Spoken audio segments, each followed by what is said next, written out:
चाय तो आप सब ज़रूर ही पीते होंगे क्योंकि चाय पीने की आदत बहुत सारे लोगों को काफ़ी समय से हो जाती है और ये ऐसी आदत है जो बिल्कुल भी नहीं छूटती है।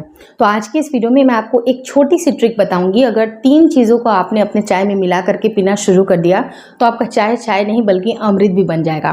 तो आपको कैसे चाय पीना है, चाय पीने का क्या तरीका होना चाहिए, उसके बारे में मैं अलग से वीडियो बनाऊँगी। लेकिन चाय में आपको क्या क्या चीज़ें मिलानी चाहिए जिससे कि आपका हेल्थ भी अच्छा बना रहेगा, आपको टेस्ट के साथ भी कोई भी कॉम्प्रोमाइज़ नहीं करना पड़ेगा। वीडियो काफ़ी इन्फॉर्मेटिव है, प्लीज़ शुरू से लेकर लास्ट तक जरूर देखिएगा। नमस्कार दोस्तों, मेरा नाम हर्षिता वर्मा है और आपका मेरे चैनल ट्विंस माय वर्ल्ड पे बहुत बहुत स्वागत है। यूँ तो चाय और कॉफ़ी का सेवन करने मना किया जाता है कि आपको नहीं करना चाहिए, लेकिन जिनको बहुत ज़्यादा आदतें हैं वो मैक्स टू मैक्स 2 से 3 कप चाय पी सकते हैं, जो कि एक परमिसिबल होती है। ऐसी कोई बहुत सारे आपने ऐसे भी इंसान देखे होंगे जिन्होंने चाय का सेवन शुरुआत से की है और उनके बॉडी में कोई भी किसी तरह का रोग नहीं उत्पन्न हुआ है। तो ये इकलौता कारण नहीं होता है कि सिर्फ और सिर्फ अगर आप चाय पीजिएगा तो उससे ही आपको दिक्कतें होंगी। उससे रिलेटेड दिक्कतें हो सकती हैं, बशर्ते कि आप उसकी क्वांटिटी का और क्वालिटी का आप ध्यान रख रहे हो।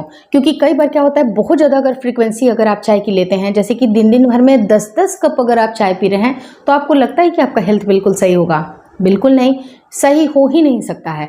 उसी तरह से आप कितनी ज़्यादा फ्रीक्वेंसी ले रहे हैं और उसकी क्वालिटी क्या है। क्योंकि चाय हम कैसे भी कोई भी पत्ती डाल के उबाल लेते हैं, कैसे भी तरीके से बना लेते हैं और बस पी लेते हैं, तो कोई भी तरीका आपको नहीं अपनाना चाहिए। सही ढंग से आपको चाय का इस्तेमाल करना चाहिए, और वो भी अगर आपको इसका एडिक्शन है तो मैं बात कर रही हूँ। अगर आपसे छूट सकता है या आप इसको छोड़ सकते हैं, आपके अंदर एक गट फीलिंग है कि आप इसको छोड़ दीजिएगा, स्ट्रॉन्ग फीलिंग आ रही है, तो आप इसको बेसिकली ज़रूर छोड़ दीजिए। क्योंकि चाय बेसिकली आपके शरीर के लिए अच्छा नहीं होता है। लेकिन चाय में आपको 2 से 3 चीज़ को अगर आप मिलाते हैं तो ये आपके लिए बेनिफिट क्रिएट आपकी बॉडी में कर सकता है। अब होता क्या है कि चाय की जब हम प्रोसेस को जब शुरुआत करते हैं तो सबसे पहले हम मिल्क को उबालते हैं, पानी में मिला के थोड़ा सा पानी डाल लेते हैं। तो बहुत सारे लोग होते हैं जो सिर्फ और सिर्फ मिल्क के अंदर ही चाय को उबालना प्रेफर करते हैं, लेकिन मिल्क को बहुत ज़्यादा नहीं उबालेंगे। ऑलरेडी मिल्क पहले से उबला हुआ है, अगर उसको लास्ट में अगर उसके फ्लेवर को इंटैक्ट करना है तो आपको लास्ट में मिल्क डालनी चाहिए। लेकिन कुछ बेनिफिट्स आपको पानी में इन्फ्यूज़ ज़रूर करना चाहिए, जैसे कि हल्का आपको पानी लेना चाहिए, चाय में थोड़ी मात्रा पानी की ज़रूर मिलानी चाहिए और उसमें आपको मिलाना चाहिए अदरक।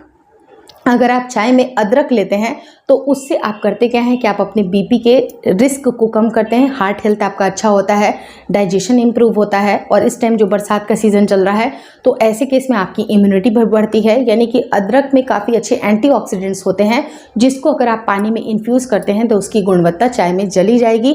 तो पानी में अदरक को बॉयल करना सबसे पहला एक ज़रूरी काम होता है।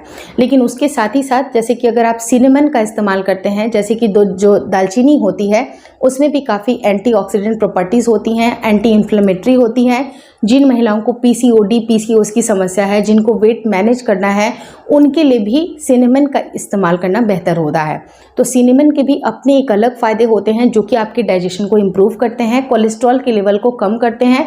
और टाइप 2 अगर डायबिटीज़ है जिन भी पेशेंट को या कोई भी पर्सन को, तो उनको क्या करता है कि इसके रिस्क को भी कम करता है, यानी कि सिनेमन का यूज़ करना आपके लिए बेहतर होगा। और सिनेमन में हल्की मिठास आपको मिलती है, तो अगर आप कोशिश करें तो आप इसमें कोई भी एडेड शुगर का इस्तेमाल ना करें।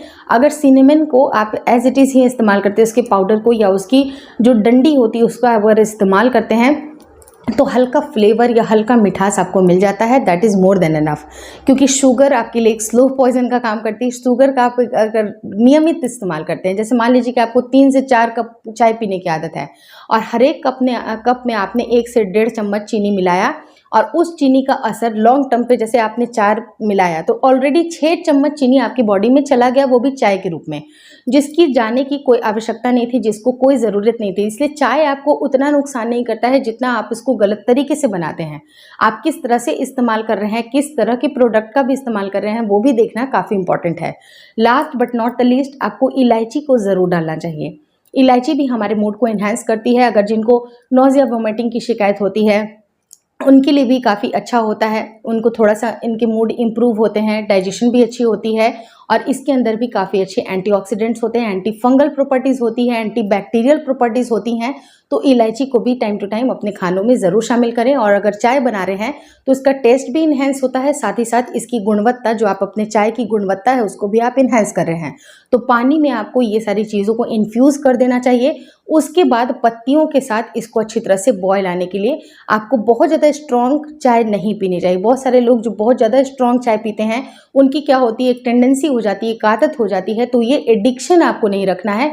हल्की पत्ती का आप इस्तेमाल करिए, अच्छी तरह से बॉयल करिए, अच्छा कलर आ जाए। लेकिन कलर के हिसाब से या फिर बहुत ज़्यादा स्ट्रॉन्ग करके या ब्लैक जो आप चाय पीते हैं उसका बहुत बड़ा नुकसान होता है। आपकी जो डाइजेशन होती है बहुत जल्दी बिगड़ जाती है। और ख़ास करके खाना खाने के बाद आपको चाय का सेवन तो बिल्कुल भी नहीं करना चाहिए। तो इन बातों का आप ध्यान रखिएगा, तो आपको चाय पीना आपके लिए उतना नुकसानदायक नहीं हो सकता है, बशर्ते कि आप बहुत सारी चीज़ें कर रहे हैं। लाइक अगर आपकी फिजिकल एक्टिविटीज़ अच्छी हैं, आपका जो नॉर्मल डाइट है वो बिल्कुल हेल्दी है, तो आपको ये चाय इतना ज़्यादा नुकसान नहीं करेगा। लेकिन अगर आपकी बाकी चीज़ें भी गड़बड़ हैं, उसमें से भी आप 10 कप चाय पी रहे हैं, तो ये नुकसानदायक हो सकता है। या तो आप बहुत ज़्यादा एडिक्टिव हैं इसके, रात के 3-3 बजे 4-4 बजे तक अगर आप चाय का सेवन भी करती हैं, वो सब कुछ गलत है। अगर आपकी स्लीप पैटर्न सही नहीं है, आपकी बाकी चीज़ें गड़बड़ है, तो चाय भी आपके लिए इक्वली बहुत ज़्यादा उसको कंट्रीब्यूट कर देगी गड़बड़ होने में। तो इन सब बातों का आपको ध्यान रखना ज़रूरी है। और लास्ट में बारी आती है कि आप मिल्क का उसमें डालिए, और मिल्क को अगर आप डालते हैं तो हल्का 1 से 2 बॉयल आने तक इसको उबालें। हो सके तो उसके अंदर चीनी बिल्कुल मत मिलाइएगा, चीनी मिलाना आपके लिए सही नहीं है। लेकिन चीनी का एक बेस्ट ऑल्टरनेटिव होता है कि आप गुड़ का इस्तेमाल करें। गुड़ का इस्तेमाल करती हैं तो वो ज़्यादा नुकसान नहीं होता है, क्योंकि गुड़ जो होता है बहुत ज़्यादा प्रोसेस करके नहीं बनाया जाता है और उसके अंदर माइक्रो न्यूट्रिएंट इंटैक्ट होते हैं। तो वो गुड़ शुगर के अपेक्षा काफ़ी ज़्यादा हेल्दी होती है। तो आप इसका इस्तेमाल करके देखिएगा। गुड़ की चाय आपको नॉर्मल चीनी की जो चाय होती है उससे आपको बेहतर लगेगी। या तो हो सके तो आप गुड़ का भी इस्तेमाल ना करो, आप बिल्कुल फीकी चाय पीना शुरू कर दो।